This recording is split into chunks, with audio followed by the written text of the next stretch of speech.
राजा हर्षवर्धन युद्ध में हार गए। हथकड़ियों में जीते हुए पड़ोसी राजा के सम्मुख पेश किए गए। पड़ोसी देश का राजा अपनी जीत से प्रसन्न था और उसने हर्षवर्धन के सम्मुख एक प्रस्ताव रखा। यदि तुम एक प्रश्न का जवाब हमें ला कर दोगे तो हम तुम्हारा राज्य लौटा देंगे, अन्यथा उम्र कैद के लिए तैयार रहें। प्रश्न है, एक स्त्री को सचमुच क्या चाहिए होता है? इसके लिए तुम्हारे पास 1 महीने का समय है। हर्षवर्धन ने यह प्रस्ताव स्वीकार कर लिया। वे जगह जगह जाकर विदुषियों, विद्वानों और तमाम घरेलू स्त्रियों से लेकर नृत्यांगनाओं, वेश्याओं, दासियों और रानियों, साध्वी सबसे मिले और जानना चाहा कि एक स्त्री को सचमुच क्या चाहिए होता है। किसी ने सोना, किसी ने चांदी, किसी ने हीरे जवाहरात, किसी ने प्रेम प्यार, किसी ने बेटा, पति, पिता और परिवार, तो किसी ने राजपाट और संन्यास की बातें की, मगर हर्षवर्धन को संतोष न हुआ। महीना बीतने को आया और हर्षवर्धन को कोई संतोषजनक जवाब नहीं मिला। किसी ने सुझाया कि दूर देश में एक जादूगरनी रहती है, उसके पास हर चीज़ का जवाब होता है, शायद उसके पास इस प्रश्न का भी जवाब हो। हर्षवर्धन अपने मित्र सिद्धराज के साथ जादूगरनी के पास गए और अपना प्रश्न दोहराया।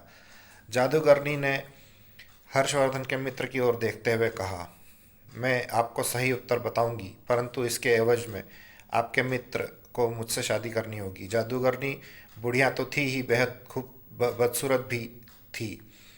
उसके बदबूदार पोपले मुंह से एक सड़ा दांत झलका जब उसने अपनी कुटिल मुस्कुराहट हर्षवर्धन की ओर फेंकी।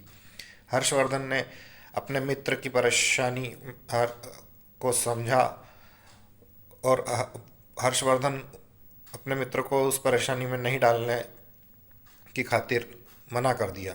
सिद्धराज ने एक बात नहीं सुनी और अपने मित्र के जीवन की खातिर जादूगरनी से विवाह को तैयार हो गया।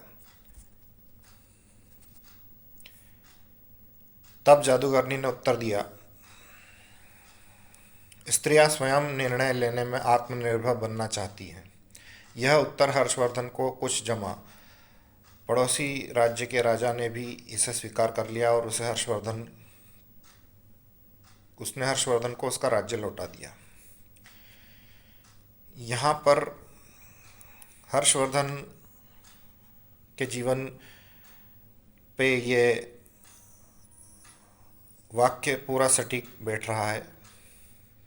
जो उत्तर उसे मिला है, स्त्रियां स्वयं निर्णय लेने में आत्मनिर्भर बनना चाहती हैं,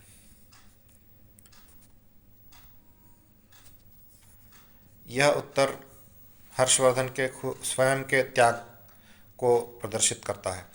यह उत्तर हर्षवर्धन को कुछ जमा। पड़ोसी राज्य के राजा ने भी इसे स्वीकार कर लिया और उसने हर्षवर्धन को उसका राज्य लौटा दिया। इधर जादूगरनी से सिद्धराज का विवाह हो गया। जादूगरनी ने मधुरात्रि को अपने पति से कहा, चूंकि तुम्हारा हृदय पवित्र है और अपने मित्र के लिए तुमने कुर्बानी दी है, अतः मैं 12 घंटे तो रूपसी के रूप में रहूंगी और बाकी 12 घंटे अपने सही रूप में। बताओ तुम्हें क्या पसंद है? सिद्धराज ने कहा, प्रिय, यह निर्णय तुम्हें ही करना है। मैंने तुम्हें पत्नी के रूप में स्वीकार किया है और तुम्हारा हर रूप मुझे पसंद है। जादूगरनी यह सुनते ही रूपसी बन गई। उसने कहा, चूंकि तुमने निर्णय मुझ पर छोड़ दिया है तो मैं अब हमेशा इसी रूप में रहूंगी। दरअसल मेरा असली रूप ही यही है। बदसूरत बुढ़िया का रूप तो मैंने अपने आसपास से दुनिया के कुटिल लोगों को दूर करने के लिए धरा हुआ था। अर्थात सामाजिक व्यवस्था ने औरत को परतंत्र बना दिया है, पर मानसिक रूप से कोई भी महिला परतंत्र नहीं है। धन्यवाद। ये कहानी मैंने पढ़ के इस वीडियो में इसलिए बोलकर सुनाई है क्योंकि पिछले दिनों में जनवरी 2024 में जब रामलला की मूर्ति की प्राण प्रतिष्ठा थी, तब एक इस तरह के ही एक त्याग करने वाले एक व्यक्ति से मिला हूँ जिसका नाम भी हर्षवर्धन है। और उससे मिलने के बाद मुझे ये कहानी यहाँ पर वीडियो के रूप में बताने का मन हुआ।